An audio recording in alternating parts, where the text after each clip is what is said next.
오늘 조선 공중비사는 문지방을 넘는 여인은 반드시 꾸눈이 된다는 영양군 이응의 손녀 이씨 이야기입니다. 예종 1년인 1469년 6월 22일 실록의 기록은 너무 노골적인 음담패설과 비슷한 영양군 이응의 손녀에 얽힌 세상의 소문을 상당히 상세하게 기록했습니다. 영양군 이응에게 두 아들이 있었는데 이순몽과 이계몽 두 사람 가운데 누구의 딸 이야기인지는 밝히지 않았습니다.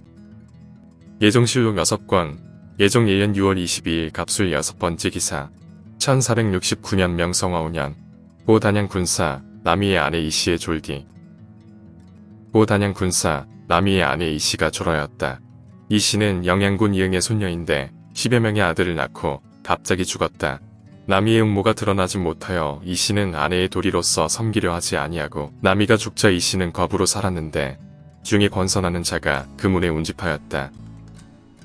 그의 노복이 선언하여 말하기를 주인은 부처를 좋아하는 것이 아니고 중을 좋아하는 것이다 하였다.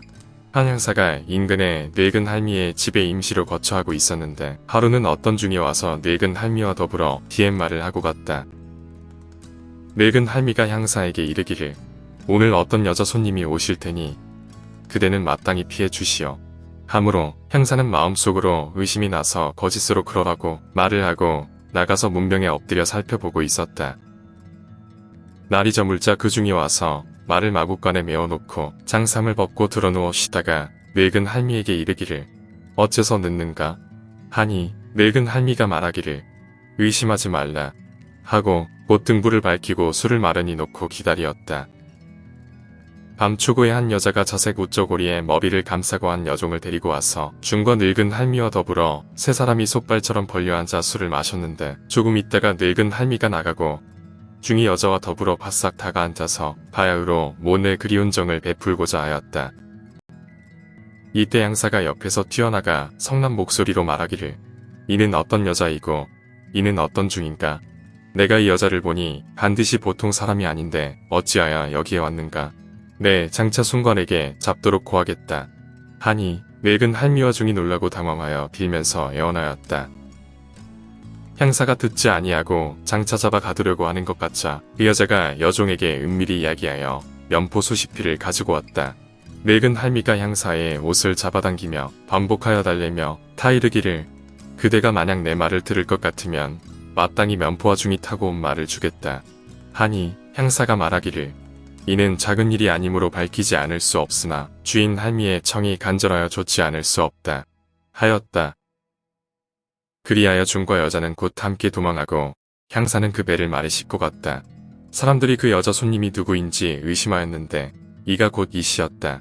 그 후 수년이 되어 이씨가 다시 시집가고 싶었으나 스스로 말하기가 어려워서 그 어미에게 말하기를 노비가 매우 사나우니 어찌하면 이를 제어하겠습니까 하니 그 어미가 그 뜻을 알고 스스로 그 배우자를 택하도록 하였다. 이씨가 남이의 신주를 그 형 남윤의 집으로 보내고 중신매를 맞아들여 구원하였는데 첨지유균이 남자의 도양도가 있고 장위하다는 말을 듣고 마음속으로 이미 허락하였으나 그 용모를 보고자 하여 인근에 사는 족형 이중석을 청에다가 술과 성찬을 베풀어 보내어 유균 등 수인을 데려다가 사음을 하도록 하였다. 이씨가 이를 바라보고 여종에게 이르기를 저 키가 크고 건장한 사람이 누구인가 하니 말하기를 유첨지입니다 하니 이씨가 기뻐하며 마침내 정약하였다. 이 뒤로부터 날마다 거울에 비추어 보고 분을 발랐는데 마침 남이의 유모가 내알아였다. 이씨가 거울을 던지고 유모를 맞이하여 말하기를 어머니는 내 뜻을 빼앗지 마십시오. 이렇게 하지 않을 수 없습니다 하였다. 또 늙은 노비 약간명이 뜰에서 늘어서서 이씨를 보고 말하기를 주인의 재산이 넉넉하지 못합니까? 노비가 부족합니까? 무슨 까닭으로 새로 시집을 가려 하십니까? 하며 눈물을 흘리는 자까지도 있었으나 이씨는 창문을 닫고 대답하지 않았다. 이씨가 유균에게 시집을 가자 남이의 노비로서 이씨 집에 살던 자가 하루에 모두 떠나가며 복성이 길에 가득하였으나 이씨는 조금도 슬픈 기색이 없이 꾸짖으며 말하기를 어찌하여 속히 떠나지 아니하고 도리어 우는가 하였다. 이씨가 유균을 사랑하여 매양 남에게 말하기를 우리 어른은 정말 남자이다 하였다. 이때 유균이 위장이 되었는데 동료 가운데 일을 만들기를 좋아하는 자가 유 씨와 이 씨가 동매하는 상황을 관청의 벽에 그려서 기롱하였으나 유균도 부끄럽게 여기지 않았다. 그 뒤 수년이 못되어 유균이 또한 죽으니 이 씨가 또다시 시집갈 뜻이 있었다. 이 앞서 이 씨가 맹인을 불러서 그 평생을 점치게 하니 맹인이 말하기를 마땅히 새 남편을 맞이해야 되는데 이에 만나는 사람이 반드시 100년 해로할 것이다 하였었다. 이때 이르러 이 씨가 유균의 시체 곁에서 탄식하며 말하기를 신이여 맹인의 말대로 저희가 또 죽었으니 뒤에 만나는 자는 과연 100년해로 하겠습니까? 하였으며 성복하는 날에도 손님을 대하여 술자리를 베풀며 전혀 슬픈 빛이 없었다. 이 씨가 유균을 위하여 중들을 그 집에 모으고 불사를 행하며 창가에 임하여 보고 있는데 한중이 개송을 창하며 빙빙 돌다가 창 앞에 가서는 반드시 옷소매로 창을 스치니 이 씨가 거짓으로 성내어 말하기를 의아구나 저 화상 하고도 역시 피하지 않았다. 그리하여 사람들이 이중을 의심하였는데 이미 이 씨와 사통한 것이었다. 이 씨가 한쪽 눈이 멀었기 때문에 이때 사람들이 하나하는 자는 반드시 애꾸는 부인이라 칭하여 말하였다. 단양군사 남의 아내 이 씨가 갑자기 죽었는데 그녀가 바로 영양군 이응의 손녀로 10명의 아들을 낳고 갑자기 죽은 것으로 세상 사람들이 그녀에 대해 말이 많았습니다. 그녀는 처음 남편이 너무 못생겨 남편 대접을 하지 않고 살았고 그가 갑자기 죽자 과부로 살게 되었는데 중관선이 어느 날 찾아와 보시를 청하자 몸으로 보시를 대신했습니다. 그 중이 자주 찾아오자 그 집 중이 하는 말이 우리 집 주인은 부처를 좋아하는 것이 아니고 중을 좋아한다고 했습니다. 이 씨 집 마을에 퇴역군관인 향사가 이 늙은 할미 집에 임시로 거처하고 있었는데 어느 날 중이 찾아와 늙은 할미와 귓속말을 하고 돌아갔습니다.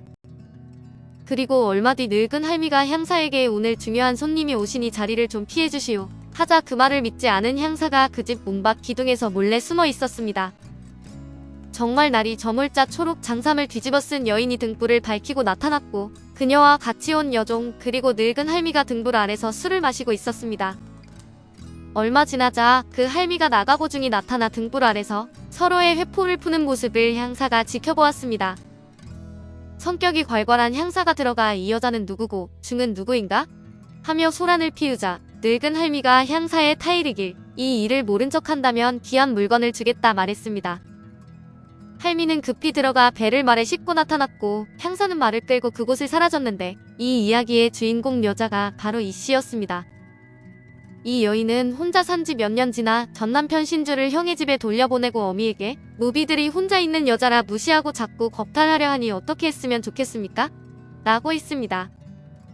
이에 그 어미가 그 뜻을 알고 배우자를 새로 구하기 위해 이웃 늙은 여인에게 중매를 부탁해 첨지 유균이란 사내를 맞이했는데 유균은 건장하고 얼굴도 잘생겨 이 씨 마음이 흡족했습니다. 신혼생활은 달콤했고 얼마 뒤 유균의 친구들이 신혼살림을 구경하려고 그의 집을 방문했는데 술상이 차려진 방 안을 본 친구들 눈이 휘둥그레졌습니다. 방 정면에 남녀의 교합 장면인 춘하가 사람들 눈을 끌고 있었는데 이 소문은 관가에까지 들어갔지만 수령은 이 씨 집안이 워낙 대단해 그냥 넘어갔다고 합니다. 한편 이 씨가 10년을 넘기지 못하고 두 번째 남편 유균을 갑자기 잃고 말았고 답답한 이 씨는 죽은 남편의 시신이 나가지도 않았는데 맹인 점쟁이를 불러 자신의 팔자를 점을 보게 했습니다. 그런데 맹인이 말하길 이번 세 번째 나타나는 사내는 평생의 남편입니다 라고 했습니다. 이 말을 듣고 기분이 좋아진 이 씨는 중들을 불러 불경소리를 내게 하여 남편의 극락왕생을 빌었는데 개송을 하던 어떤 중의 옷자락이 이 씨의 얼굴을 스치고 지나갔습니다. 그녀가 그 중을 찬찬히 살펴보니 과거 늙은 할미의 집에서 재미를 보던 그 중으로 참 괴이하구나.